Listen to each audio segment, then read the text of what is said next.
하나님의 은혜와 사랑 넘치는 공동체 라스베가스 커뮤니티 교회입니다. 네, 보통 사람들마다 각자 가지고 있는 성격과 기질이 있습니다. 근데 한국 사람들 같은 경우는 새로운 사람을 만나게 되면은 이 성격과 기질을 파악하기 위해서 물어보는 것이 있죠. 아마 다들 아실 것입니다. 혈액형을 물어봅니다. 실제로 제가 교회에 부임했고 나서 저에게 저의 혈액형을 물어보신 그런 분들이 있었습니다. 그리고 또 이전에도 새로운 사역지에 가게 되면은 항상 사람들이 빼놓지 않고 저에게 혈액형을 물어봤습니다. 여러분들 왜 그렇게 물어볼까요? 1번, 제 혈액형을 알면 나중에 혹시 제가 사고를 당했을 때 피가 모자라면 피를 공급해 주기 위해서.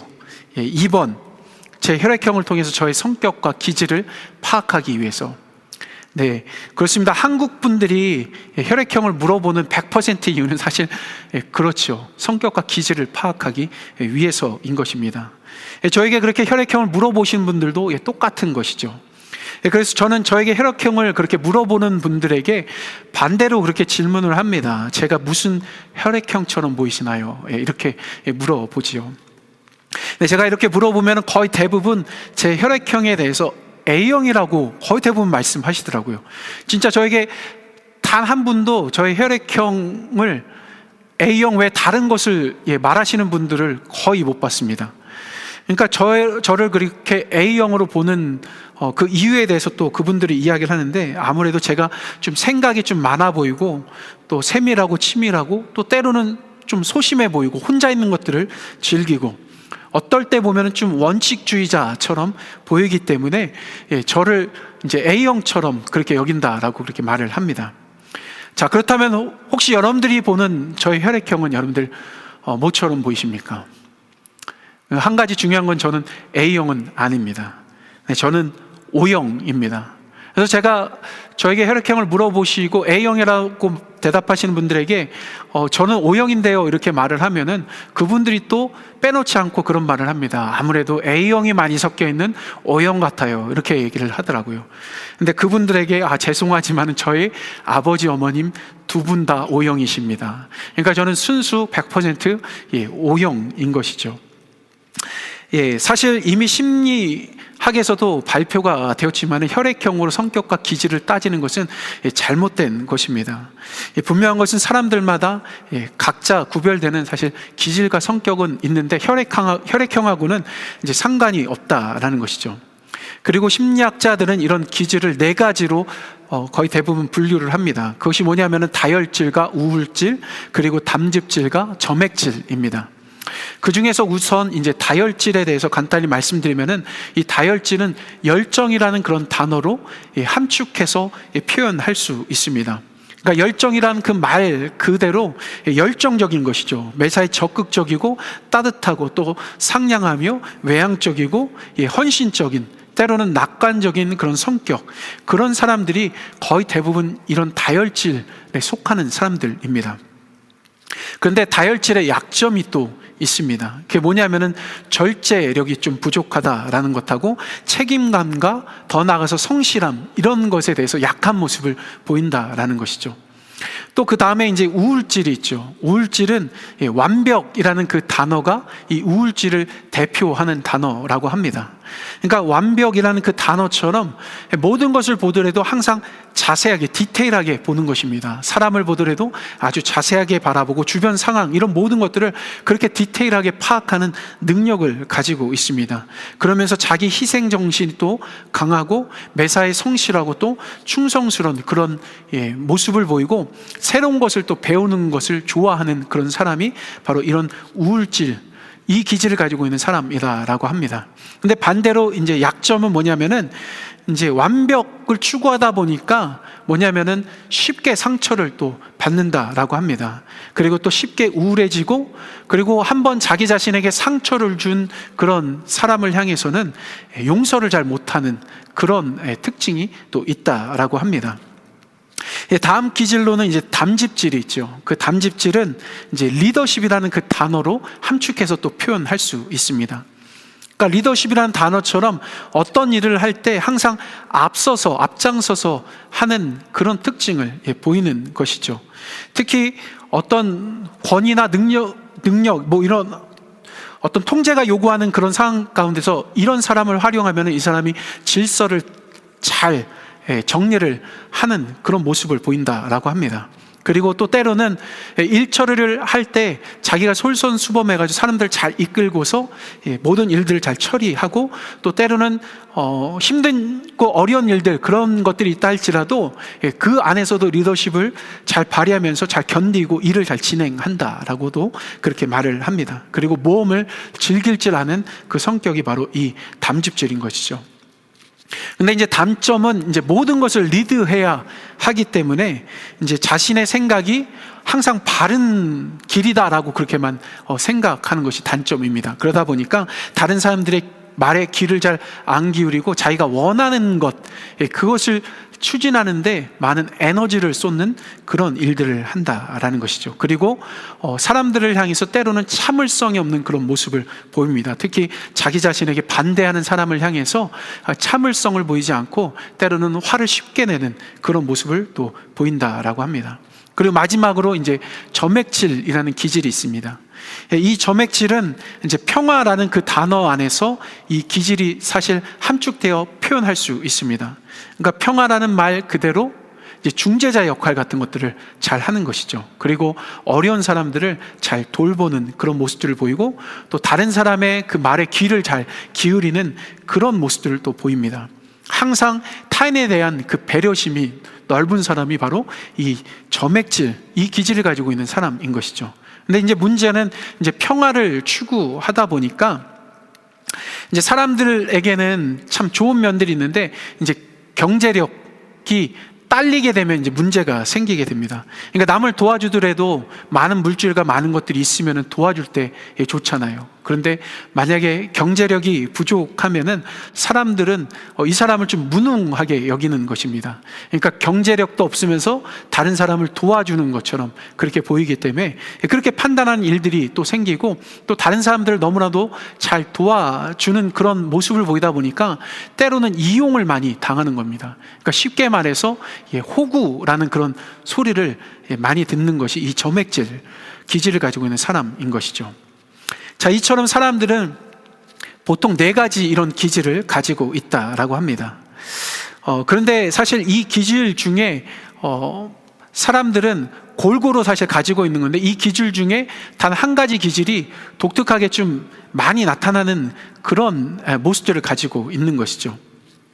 근데 우리가 잘 아는 것처럼 우리 서로는 각자 다 다른 기질을 사실 가지고 있습니다. 그런데 우리가 잘 아는 것처럼 뭡니까? 우리 형제들 이렇게 보면 한 부모 밑에서 태어났지만은 형제들끼리도 성격이 다르고 또 기질이 다른 그런 모습을 우리가 볼 수 있죠.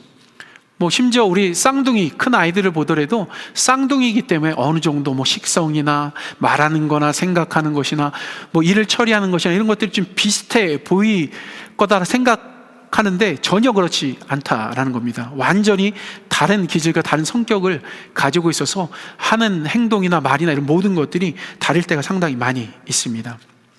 자, 그렇다라고 한다면 여러분들 예수님의 제자들은 어떠했겠습니까? 그러니까 예수님의 제자들, 그들도 다 다른 기질과 성격을 사실 가지고 있었습니다. 특히 오늘 말씀 속에서 우리는 베드로를 사실 또 볼 수 있는데요. 이 베드로의 그 기질을 가지고 또 우리가 하나님의 말씀 앞으로 또 한번 나아가고 또 하나님께 주시는 그 말씀의 은혜를 또 우리가 누리길 원하는데요. 우선 베드로 하면은 보통 예수님의 수제자로 알려져 있습니다. 그리고 성격 기질상으로 치면은 베드로 하면은 다혈질을 대표하는 그런 사람으로 많이 알려져 있습니다. 그러니까 베드로가 정말로 예수님과 함께 있을 때 엄청나게 헌신적이었고 열정적인 그런 모습들을 사실 많이 보였습니다. 그러니까 특히 베드로는 예수님께서 이제 제자로 부르셨을 때 아무런 망설임 없이 예수님을 쫓았던 그런 사람이었습니다. 보통 사람들 같은 경우는 누가 같이 합시다, 어떤 일에 대해서 같이 이것들 추진합시다 뭐 이러면은 손익계산을 거의 대부분 많이 하는데, 베드로는 그런 것 따지지 않고 예수님께서 나를 따라오라, 내가 너를 사람을 낚는 어부가 되게 하겠다라는 그 말 한마디, 그것에 그냥 반응하는 그런 모습을 보인 것입니다. 그리고 마태복음 16장에 보면 예수님께서 이제 제자들을 향해서 사람들이 나를 누구라 하느냐 이렇게 물어봅니다. 그때 이제 제자들이 대답하기를, 예수님, 사람들이 예수님을 향해서 선지자 중에 한 사람, 혹은 뭐 침례 요한, 혹은 엘리야, 혹은 예레미야라고 그렇게 이야기를 합니다. 그렇게 대답을 했습니다. 근데 예수님께서 그 말을 듣고서 그럼 너희는 나를 누구라 하느냐 또 물어봅니다. 그때 제자들이 아무 말 하지 않을 때 가장 먼저 예수님을 향해서 예수님이 누구인지에 대해서 말한 사람이 베드로였습니다. 그가 뭐라고 얘기했습니까? 주는 그리스도시요 살아계신 하나님의 아들이십니다 라고 그렇게 대답한 겁니다. 아주 열정적이고 헌신적인 그런 고백을 했던 것이죠. 이만큼 예수님을 향한 그 베드로의 믿음은 다른 제자들과 사뭇 다른 그런 모습이었던 겁니다. 근데 이 고백을 하고 난 다음에 사실 얼마 지나지 않아서 예수님께서 이제 앞으로 고난받으셔야 될 것들, 죽음의 길로 가야 될 것들에 대해서 이야기를 하시자 이 베드로가 예수님을 붙잡고서 절대 그런 일이 일어날 수 없습니다 라고 그렇게 이야기를 합니다. 그러니까 마음이 너무나도 쉽게 바뀌는 그런 모습을 보이는 거죠. 그리고 그 다음에 또 시간이 흘러서 예수님께서 베드로하고 야고보하고 요한을 데리고서 흔히 우리가 말하는 변화산에 이제 올라가신 것입니다. 그때 예수님께서 영광스러운 몸을 입으시고서 누구를 만났습니까? 바로 모세와 엘리야를 만난 것이죠. 바로 그 광경을 지켜보면서 이제 베드로가 그 말을 합니다. 예수님, 여기에다가 초막 셋을 질 때 하나는 예수님을 위해서, 하나는 엘리야를 위해서, 하나는 모세를 위해서 그렇게 짓고 여기에 머뭅시다, 이렇게 이야기를 한 겁니다. 아주 즉흥적인 그런 모습을 보였던 것이죠. 그리고 요한복음 13장에 보면은 또 예수님께서 제자들의 발을 씻기는 그런 또 장면이 나옵니다. 그때 예수님께서 베드로의 발을 씻기려 하실 때에 베드로가 예수님, 그럴 수 없습니다. 어찌 예수님께서 나의 발을 씻으십니까? 그러시면 안 됩니다. 막 이렇게 만류를 한 것이죠. 그랬더니 예수님께서 발을 내밀라, 그렇지 않으면은 너하고 나는 아무 상관이 없는 사람이다, 이렇게 이야기를 합니다. 그러자 이 베드로가 자신의 발뿐만 아니라 손과 머리도 씻겨 달라라고 그렇게 이야기를 합니다.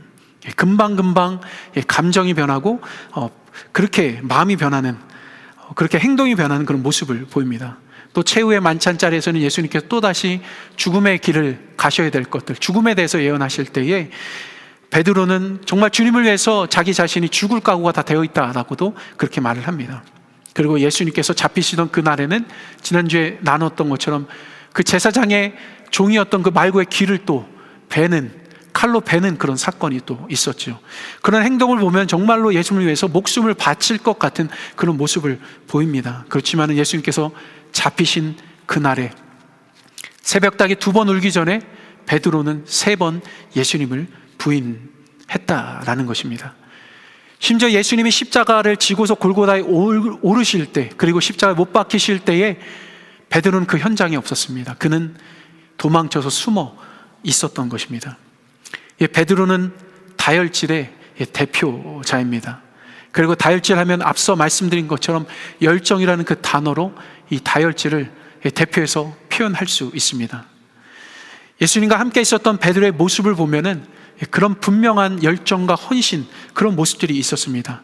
하지만은 다혈질의 약점처럼 절제력이 약하고 또 쉽게 마음이 바뀌고 또 성실함과 그 책임감이 연약한 그런 모습을 보였던 것이 바로 베드로였던 것이죠.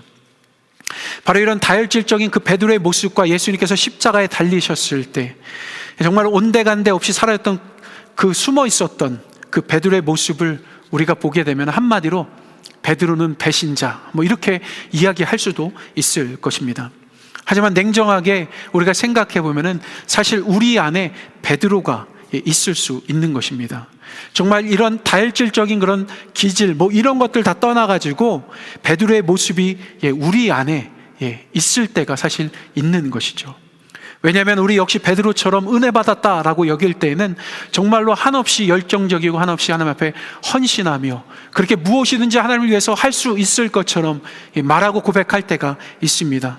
하지만 정작 어려움을 만나게 되면은 한없이 추락하고 연약한 그런 믿음으로 그렇게 하나님 앞에 설 때가 있는 것이죠. 지난주에도 말씀드린 것처럼 사람의 마음은 갈대와 같을 때가 많이 있습니다.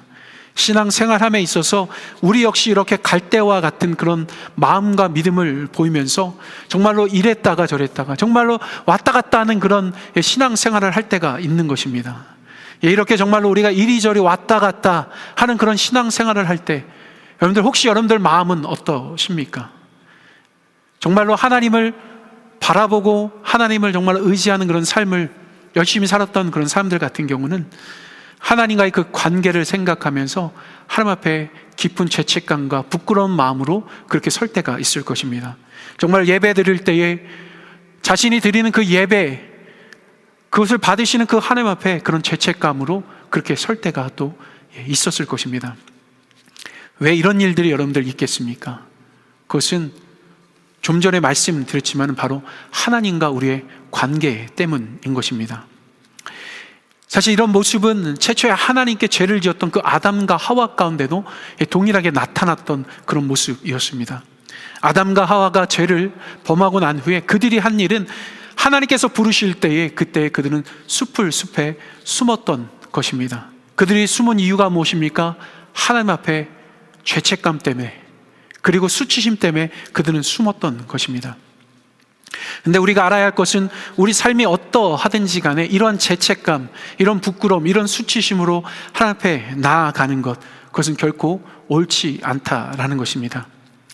왜냐하면 우리가 그러한 마음으로 정말 하나님께서 나를 용서해 주실까 이런 마음으로 서게 될 때 사실 우리가 하나님을 더욱더 바라봄에 있어서 큰 방해거리가 될 때가 사실 많기 때문입니다. 그렇습니다. 분명 우리가 알아야 할 것은 하나님은 마음이 넓으신 그런 분이십니다. 그리고 특히 구약에서는 이런 넓으신 그 하나님의 그 마음, 그것을 표현하는 단어 가운데 헤세드라는 그런 단어, 그 단어로 표현을 합니다. 그럼 이 헤세드라는 단어는 무엇을 의미합니까? 이 단어는 헤세드는 곧 은혜를 말하는 것입니다. 게다가 이 헤세드라는 그 단어는 구약에서는 긍휼, 자비, 인자심이라는 그 단어로 번역될 때가 또 많이 있습니다. 그렇습니다. 헤세드라는 그 단어 안에 정말 우리를 향한 그 하나님의 긍휼하심, 자비하심, 인자심이 들어있고 더 나아가서 그것은 하나님의 넓은 마음을 대변하고 있는 것입니다. 그런데 또 한 가지 우리가 알아야 할 것은 헤세드라는 그 단어는 사실 사랑하다라는 그 뜻을 가지고 있는 핫사드라는 그 단어로부터 기인되어 온 것이다 라는 것이죠. 네, 결국 우리를 향한 하나님의 은혜와 자비와 긍휼, 그 인자하심, 그 모든 것들은 바로 우리를 향하는 그 하나님의 그 사랑이 기반이 되어져 있는 것입니다. 그리고 오늘 우리는 또 오늘 말씀 속에서 그런 하나님의 사랑을 또 볼 수 있습니다. 특히 오늘 말씀 속에 우리가 보는 그 베드로는 부활하신 예수님을 만났습니다. 네, 베드로와 다른 제자들이 숨어 지낼 때에 사실 부활하신 예수님께서 그들 가운데 또 찾아오셨던 적이 있었죠. 그리고 이것에 대해서 요한복음 20장 20절에 보면은 부활하신 예수님을 만난 제자들이 다 그 부활하신 주님을 보고서 기뻐했다라고 그렇게 말씀합니다. 네, 이처럼 부활하신 그 예수님을 만난 것, 그것은 정말 불안함 가운데 떨고 있었던 그 제자들에게 참 평안을 주고 또 기쁨을 주는 사건이었습니다. 하지만 그들 마음이 그렇게 기뻐한다 할지라도 마음 한편으로는 예수님을 향한 죄송한 마음, 또 아주 그 마음 가운데 있는 하나님을 향한 부끄러운 마음, 그 마음이 분명히 그들 가운데 있었을 것입니다. 그런데 그들 중에서 가장 크게 수치심을 느끼고 죄책감에 시달렸던 한 사람이 있었다라고 한다면 그것은 바로 베드로였을 것입니다. 그럼 베드로가 얼마 지나지 않아서 다른 제자들과 오늘 말씀해 보면은 물고기를 잡으러 디베라 바다로 나아가게 된 것입니다. 어떻게 보면 예수님을 만나기 이전 직업으로 다시 돌아간 것이죠. 그렇지만 제자들은 물고기 한 마리도 이제 잡지 못한 그런 상황이었습니다. 근데 바로 그때 예수님께서 그들을 찾아오신 것입니다. 바닷가 해변에서 그런 제자들을 향해서 예수님께서 그렇게 외치십니다. 얘들아, 너희에게 고기가 있느냐? 없지요. 그러니까 예수님께서 또 그렇게 말씀합니다. 지금 그물을 오른편에 던져라. 그러면은 고기가 잡힐 거야. 그렇게 외치셨습니다. 그리고 실제로 제자들은 그런 예수님께서 외침, 그 명령을 따라서 오른편에 그물을 던지고 엄청난 물고기를 잡게 됩니다. 근데 그렇게 엄청난 물고기를 잡음에도 불구하고 그들은 그런 이야기를 하신 분이 예수님이다라는 것을 알지 못했던 상황이었습니다. 그렇지만은 그들 중에 예수님이 사랑하셨던 제자, 바로 요한이 그렇게 말씀하신 분이 예수님이다라는 것을 알았던 것이죠. 그리고서 외칩니다. 주님이시다, 주님이시다. 그렇게 외치니까 여러분들, 그 제자들 가운데서 가장 먼저 반응했던 한 제자가 있었습니다. 그가 누구냐면 바로 베드로였던 것입니다. 그는 주님이시다라는 그 외침과 함께 그 바닷가로 뛰어들어서 헤엄쳐서 예수님이 계신 그곳으로 나아갔던 것입니다. 그렇게 예수님 앞에 나아갔을 때 예수님은 제자들을 맞이하기 위해서 모닥불에다가 떡과 생선을 굽고 계셨고, 그리고 제자들이 돌아왔을 때 그들이 잡은 물고기를 가져오라 하시면서 그것들을 마저 같이 함께 굽고 제자들과 같이 함께 옹기종기 모여 앉아서 식사를 하신 것입니다. 여러분들 한번 그 식사 시간을 한번 생각해 보십시오. 얼마나 화기애애했겠습니까? 정말로 그 분위기 자체가 정말로 좋았을 것입니다. 웃음이 떠나가지 않는 그런 자리였을 것입니다. 하지만 그런 분위기 가운데서도 어쩌면 베드로는 고개를 떨구고 있었을 수도 있는 것입니다. 아직까지 그 마음에 예수님을 향한 죄책감과 부끄러운 그 마음이 남아있어서 그러했을 수도 있는 것입니다. 근데 예수님은 바로 그런 베드로의 심정, 그 마음을 알았던 것이죠. 그리고 이런 베드로의 마음을 어루만지시는 것이 바로 오늘 말씀, 그 본문 내용인 것입니다. 특히 오늘 본문에 보면은 예수님께서 네가 나를 사랑하느냐 이렇게 3번이나 베드로에게 질문을 하십니다. 그리고 베드로가 또 거기에 대해서 답을 하지요. 근데 우리가 이 본문을 이해하기 위해서 알아야 될 것인데, 그것이 뭐냐면은 헬라어 중에서 사랑을 의미하는 아가파오와 필레오라는 그 단어의 차이를 우리는 알아야 합니다. 먼저 이해를 돕기 위해서 그 중에 먼저 아가파오라는 그 단어를 여러분들에게 말씀드리면은, 이 아가파오라는 그 단어는 정말로 일반적으로, 정말 무조건적으로 열정적이고 헌신적인 그런 사랑을 사실 의미하는 것입니다. 그리고 필레오라는 그 단어는 방금 말씀드렸던 그 아가파오라는 그 단어에 비해서, 그러니까 그런 거죠. 아가파오라는 단어가 열정적이고 헌신적인 무조건적인 그런 사랑을 의미한다면은 덜 헌신적이고 덜 열정적이고 어떤 약간의 조건을 가지고서 사랑하는 그런 사랑을 의미하는 것입니다.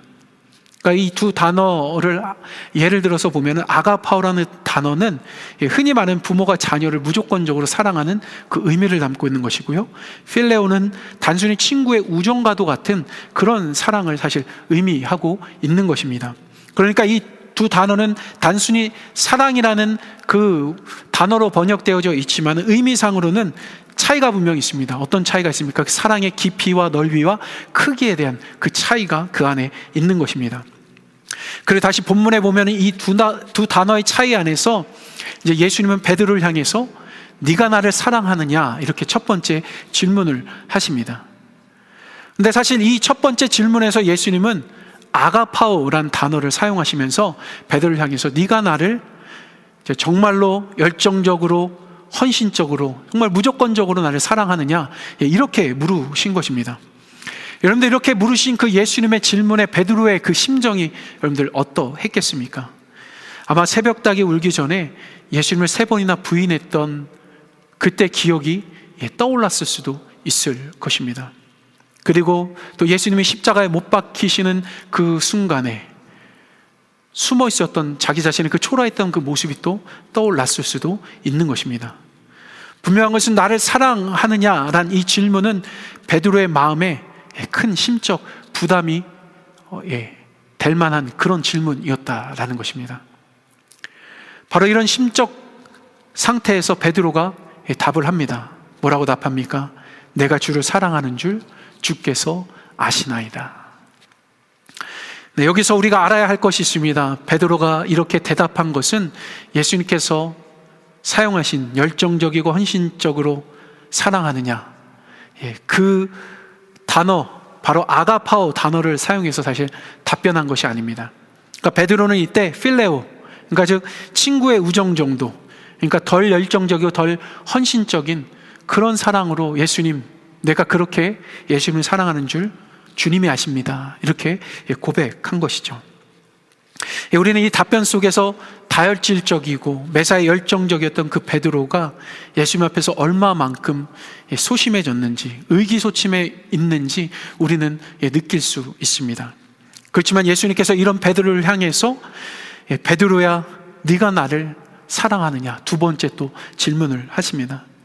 사실 베드로는 첫 번째 질문도 제대로 대답할 수 없을 만큼 심적 부담이 됐는데, 연거푸 네가 나를 사랑하느냐 이렇게 질문하신 그 예수님의 그 물음 가운데 고개를 떨굴 수밖에 없었을 것입니다. 그리고 베드로는 다시 한번 내가 예수님을 필레오, 덜 열정적으로 덜 헌신적으로 사랑하는 줄 주님이 아십니다, 이렇게 대답을 합니다. 그렇습니다. 제가 베드로 입장이다 라고 하더라도 저 역시 아마 똑같았을 것입니다. 하지만 쐐기를 박듯이 예수님께서 세 번째로 베드로를 향해서 네가 나를 사랑하느냐 또 물으시죠. 아마 어쩌면 이때 베드로의 귀에 세 번 예수님을 부인했을 때, 그때 지나서 바로 새벽닭이 울었던 그 울음소리, 그 새벽닭의 그 소리가 환청처럼 들렸을 수도 있겠다라는 생각이 듭니다. 하지만은 사실 이 세 번째 질문은 그런 의미로서, 그런 심적 부담을 주기 위해서 예수님께서 하신 질문은 사실 아니었다라는 것이죠. 왜냐하면은 예수님께서 네가 나를 사랑하느냐 이 질문 가운데 사용하셨던 그 사랑, 그것은 아가파오, 앞서 두 번 질문했던 그 아가파오가 아니라 필레오를 사용하면서 질문하신 것입니다. 그러니까 베드로를 향해서 베드로야, 네가 나를 덜 열정적으로 덜 헌신적으로 사랑하느냐, 이렇게 물어보신 것이죠. 이것은 사실 베드로 마음에 있는 그 심적 부담, 그 수치심, 이런 모든 것들을 어루만져 주시는 예수님의 질문하고도 같은 것입니다.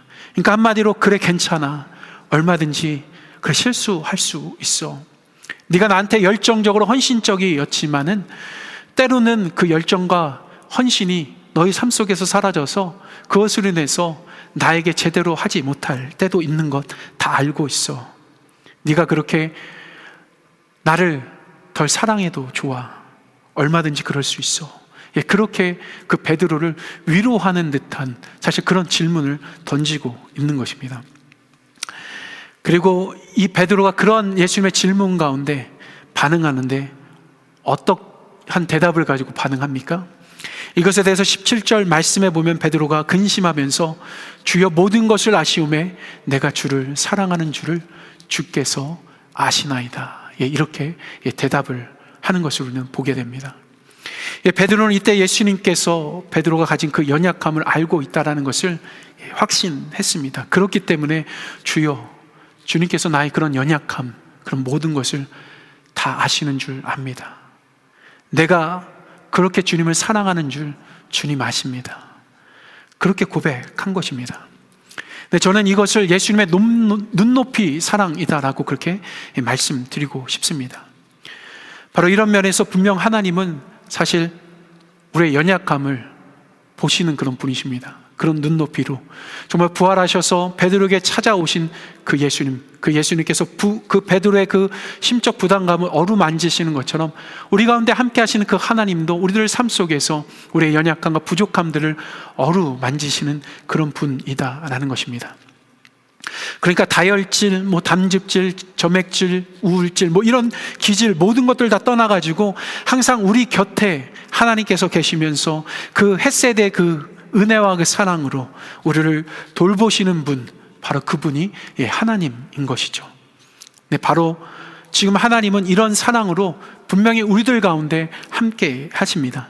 근데 그런 하나님은 정말 우리의 연약함을 돌보실 뿐만 아니라 우리 삶에 또 다른 기회를 주시는 분이다라는 것 또한 우리는 알아야 합니다. 특히 17절 말씀에, 물론 15절부터 17절까지 반복적으로 예수님께서 하시는 말씀이 있습니다. 베드로가 대답할 때마다 내 양을 먹이라, 내 양을 치라, 내 양을 먹이라, 이렇게 말씀하신 겁니다. 예수님께서 아가파오, 열정적으로 나를 사랑하느냐 그렇게 물었고, 베드로가 아닙니다, 저는 덜 열정적으로 예수님을 사랑합니다 대답했을 때, 내 양을 먹이라. 두 번째도 똑같이 내 양을 치라. 세 번째로 베드로가 대답했을 때도 내 양을 먹이라 이렇게 말씀한 겁니다. 그러니까 이 말씀은 네가 정말로 열정적으로 나를 사랑할 때도 그렇고, 정말로 나를 덜 열정적으로 헌신적으로 사랑할 때도 그렇고, 항상 너는 너에게 준 그 사명, 그 본분을 따라서 그렇게 살렴, 내가 맡겨준 그 영혼들을 위해서 그렇게 살렴 하면서 그에게 또 다른 사명과 기회를 주신 것이죠. 신앙생활하다 보면 분명 베드로처럼 갑작스럽게 실족할 때가 있습니다. 그렇게 실족해서 믿음을 저버리고 엉뚱한 신앙생활을 하며 우리가 살아갈 때가 있는 것이죠.